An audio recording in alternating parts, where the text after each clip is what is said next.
missing some good laughter. Okay, now this is the last day, full day, of Hal's vacation in 1994. He catches a plane tomorrow morning about 8:20 or something. Danny is Go trying back to figure to- out what in the world we're doing. And, I'm being interrupted by a giant twitchy roo. okay. Before this thing degenerates into utter frivolity, I want to inject a serious thing in here Oh, yeah. that Dale mentioned the other day. I think we should have a serious thought once in a while. And do you remember when Dale told that thing about Lincoln during the Civil War, when this clergyman wrote to President Lincoln and he said that he believed that the Lord was on our side?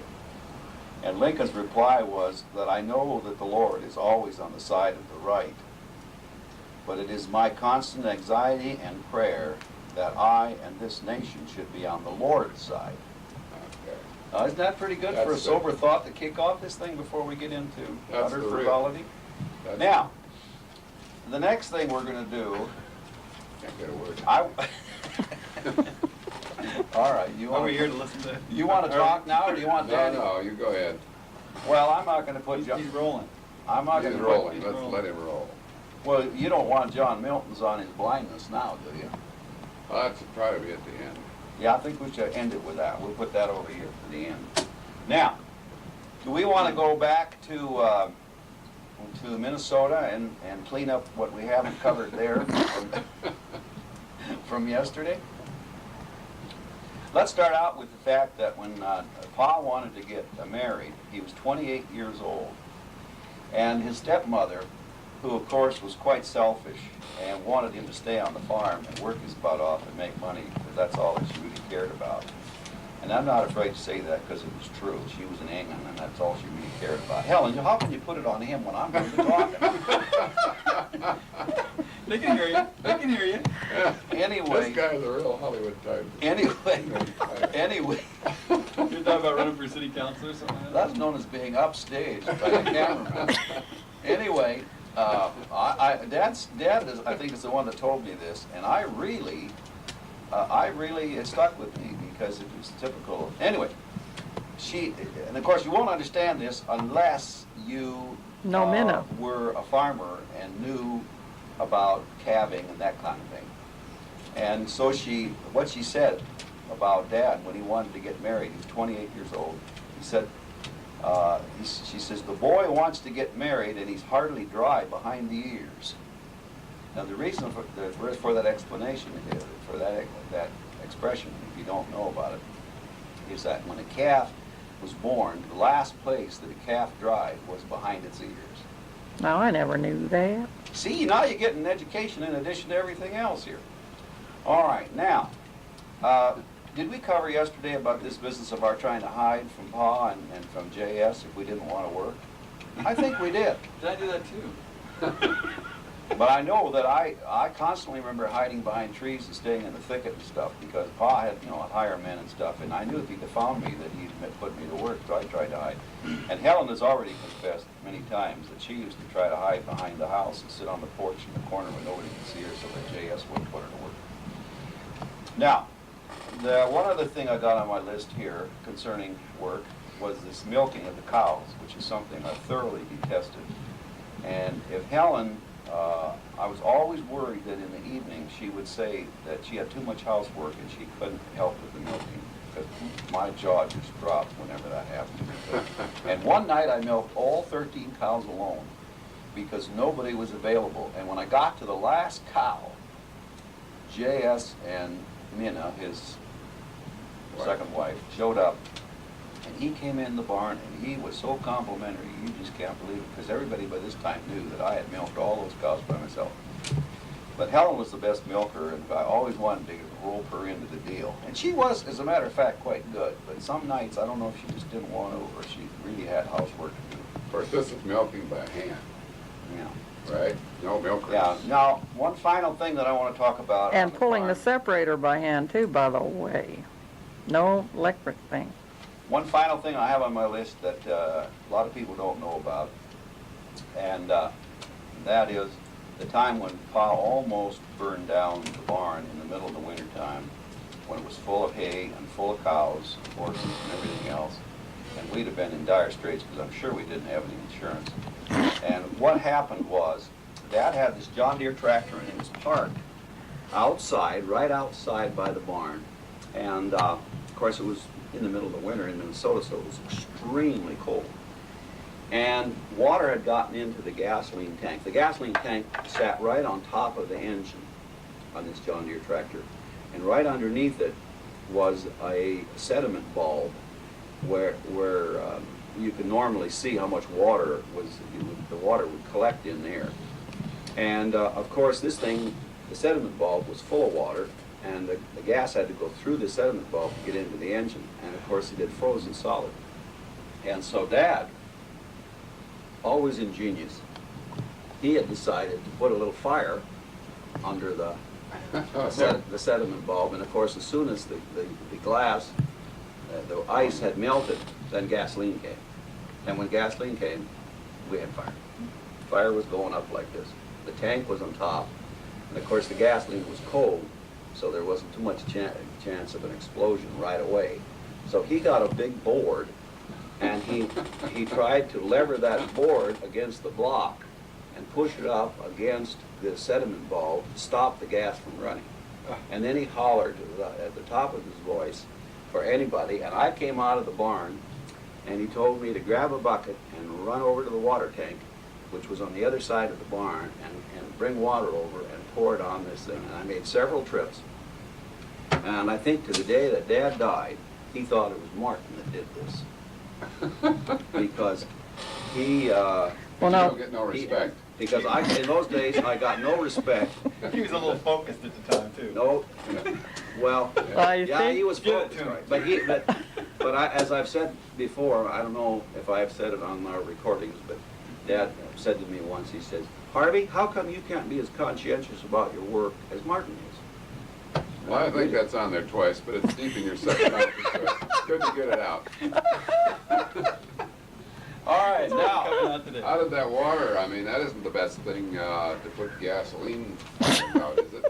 Does it work well, okay? it worked. Oh, yeah, It worked. We probably. got it out. But of course, he was holding up that stick, and he was doing a pretty good job of stopping that gas because he was pressing hard. And the wood had pressed up and pretty well blocked Yeah. it off. But Oh, brother. but if that tank had exploded, They've all been all over. it had been all over the barn, and the barn would have been on fire, and we'd have lost all that cattle and everything. And so I'm sure the Lord protected us in those days because we sure needed it, because I'm sure we didn't have any insurance. All right, there we are, and that's my speeches, except for John Milton's on his blindness. You ready for that, or you want to go on with yours? Well, You should mix it up a little bit. yeah, I think so. Okay. I don't know if Danny here, well, of course, guess he wasn't. We better introduce Danny. Maybe nobody knows who he is. He wasn't, this is Danny. He's from Norgie, I can tell you that. He's what? He's from Norgie. Oregon City, Oregon. Oregon. See that there shirt? He's a mail carrier. He works, I'm a visiting guest tonight. he works I don't for have a Henry clue what's going Clinton. on.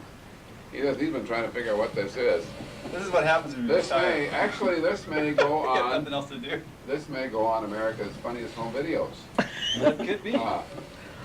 Not very likely. I think so. Did I tell about when we moved to St. Paul and Paul drove through this red No, light? no. Well, I thought that was kind of neat. I was 10 years old at the time. We moved to St. Paul, Minnesota in 1945 from the farm. That's right. You want these off? Yes, I From do. the farm, and we had been out in the country, you know. We didn't know anything about The big city. big city. Paul comes to this red light, and he forgets to stop. I don't know. He stopped right in the middle of the intersection. How many kids were in the car? Oh, it was 14 or so. It He was was distracted. it was loaded. We had quite a few. Yeah, it was loaded. This was the Brown Hudson airplane Was it really? with electric shift. And hydraulic brakes. So he was real busy. No, anyway, We did have he electric drove in shift. the middle of this intersection, then he stopped, you know, and this cop, big old cop, he wasn't he? He was scared to He death. was an older of guy that too. Came over to the car and he says, "You can't do that!" And Pa, you know how he is anyway. So humble and Yeah, it's like, oh, I'm so sorry, officer, we're just moving to the city, and I don't know how to drive, I don't know how to drive in the city, just out in from the farm, you know, and here's a cop looks at all these kids. And he just shifted gears and, welcome to St. Paul, he says. Drive on. Get out of here. That was pretty good. That was a good story. That was a good, good cop too, yeah. Now you want me to tell about when we went to Yeah. school on the first day of school, and we okay. wanted to be sure we could have our pick of the seats in the school, so this, of course, was again in We Minnesota. went before breakfast. And we all just took off extremely early and walked down to this 1 mile down, and it was idiotic because nobody else was there, and we were milling about smartly there. And all of a sudden, here comes Pa showing up with his Model A Ford panel body. And Ma had got so mad because we had all gone down to school before breakfast that she'd got him, even though he was busy working and stuff, to drive down and haul us all back home again. So he hauled us all back home so we had to have breakfast. Mother's not gonna let you go to school without breakfast. Why don't you let Danny aim that over at you and tell a story about This is another chapter in the saga of the giant twitchy rubes, better known as the Christensen Oh, family. okay, we were going home from District 13, and this little, short, banty rooster was District walking. 25, wasn't it? No, 13. Really? District 13. And he said, you kids can't walk on this road because my dad built it. So he made all the kids walk in the ditch. And it was full of snow. Oh, deep snow. And I was going over their overshoes and everything. And it made me madder than hops. Because this is my little sister's and brother. You didn't do it though, right? I did. She but was he had all the constantly rest of it fighting down with there. him. So, I just had a little battle royal with him. And he just put my face right down in the snow. Well, But- our, Well, Lolly Swenson was a little bit of a guy. He was a banty rooster. He was the only son of this family that was pretty well to do. And I can remember when he got his first bicycle. And he was so smart, you know. Of course, we were poor. We didn't have a bicycle. But he was insecure because he had an aunt that, or was it a sister, older sister? Sister-in-law. Sister-in-law that lived with him. His brother and he must have had a brother then, an older brother. Anyway, he was picked on at home quite a bit, but he was a mama's boy, and he was spoiled, and he was, I don't know if I should put all this on, and maybe Lolly will see this. Anyway, Lolly Swenson was his name, and the interesting thing is that 2 years ago, when Helen and I were back in Minnesota, we drove, he lives in Green Lake, Minnesota now, and so when we stayed at Green Lake one night, and I said, we got to call up Lolly, so we called him up, no answer on the phone. So then we drove over to his place, because we had the address there, and had a nice place and everything. Great big dog in the back, barking his head off and everything. So we went back to our motel. We must have left a message on the answering machine, because later on at night, or that next morning, he called and he was frantic to have breakfast with us. So we had breakfast. And he, of course, now he's a entirely different person, but he still looks exactly like his dad when his dad was. But back in those days, he was having a growing up problem, and Helen was constantly fighting with the guy. Oh, I was protecting my sisters and brothers because I didn't want to kill them. Because I can remember over at Elmer's Hill, I can remember you standing up on that bank and him throwing rocks at you and you throwing rocks at him, and there was a constant struggle with that guy. But the interesting thing was that Helen and he were in the same confirmation class, and he had a stuttering problem, and he was bashful besides, and practically illiterate, I guess. And he didn't know any of his recitations He did, but he stuttered too bad. Couldn't say them. So Helen did his recitations for the confirmation. So that's right. But he used to pick her up with the car. So it's interesting how, as we develop, we improve sometimes. All right, Helen, it's your turn again. I just been Sometimes stealing the thunder here in the pants. no. You didn't we look We at gotta that. see We didn't that. get that Danny's far. gotta see that. That was just absolutely. Yeah. Okay, what's I what's can't your tell you list, about that Harold? because it's already recorded. I don't have a thing left on my list. I know when I go back to, I will think of many things that I wanted to say. Well, Maybe we could do a phone thing. we can. Over the- I can inject this poem by John Milton Oh, in let's here have that. if you want. John Milton was blind, and he lived from 1608 to 1674. And because he was blind, he was quite a well-known poet, as a matter of fact. But because he was blind, he, or whatever, he decided to write this poem about being blind and whether or not he was supposed to do any work or something, whatever. Anyway, this is how it went. The poem is called On His Blindness. It's a sonnet, really. When I consider, this is just a portion of it. When I consider how my light is spent ere half my days in this dark world and wide, and that one talent which is death to hide, lodged with me useless, doth God exact day labor light denied, I fondly ask. Who best bears his mild yoke, they serve him best. His state is kingly. Thousands at his bidding speed, and post our land and ocean without rest. They also serve who only stand and wait.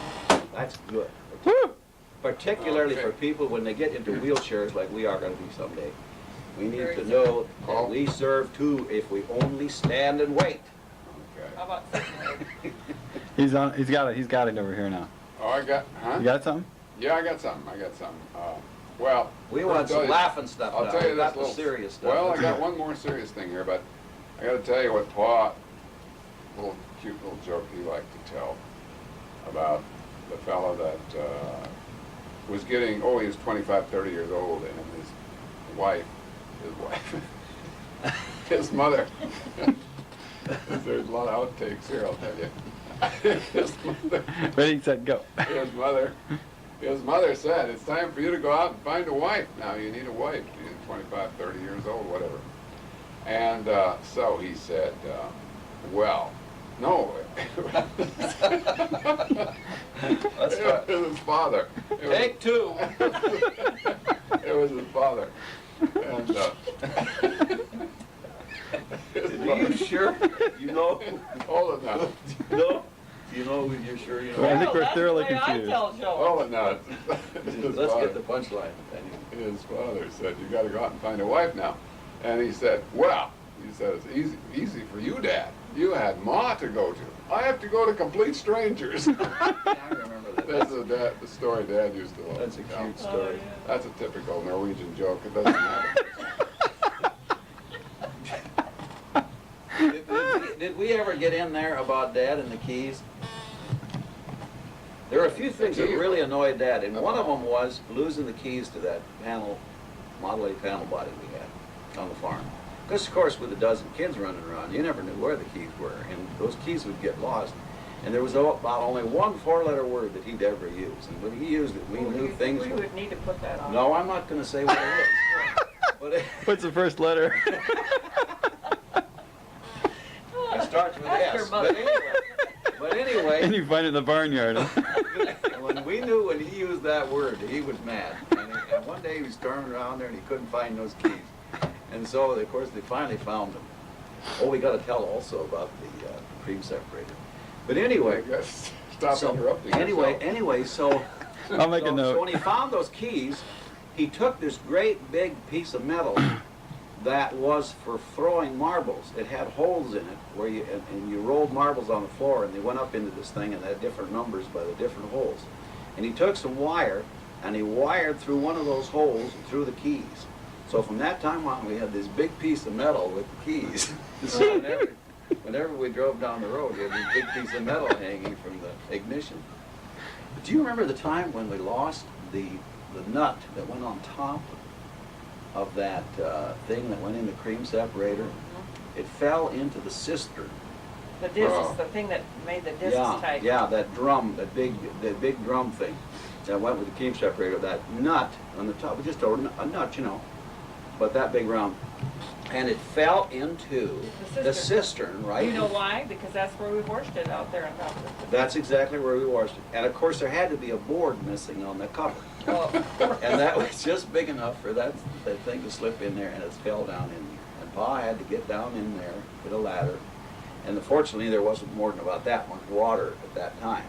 but there was no way that he could reach down with his hand. It was so deep he had to get down there and walk around in his bare feet in that cold water until he could feel the, Oh my.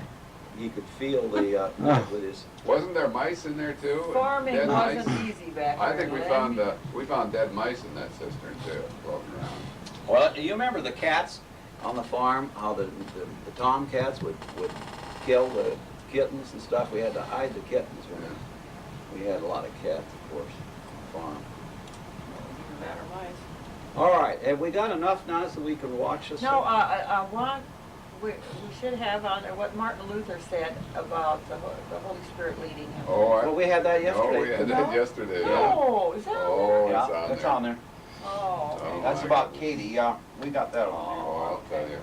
So Well, let's I think think of that's something about- else. One year we got a lot of grain, and we had this granary was full of grain, and we had the sheep that would get out of the fence. They were supposed to stay in this area, and somehow or another they would get out and they'd head right for this granary.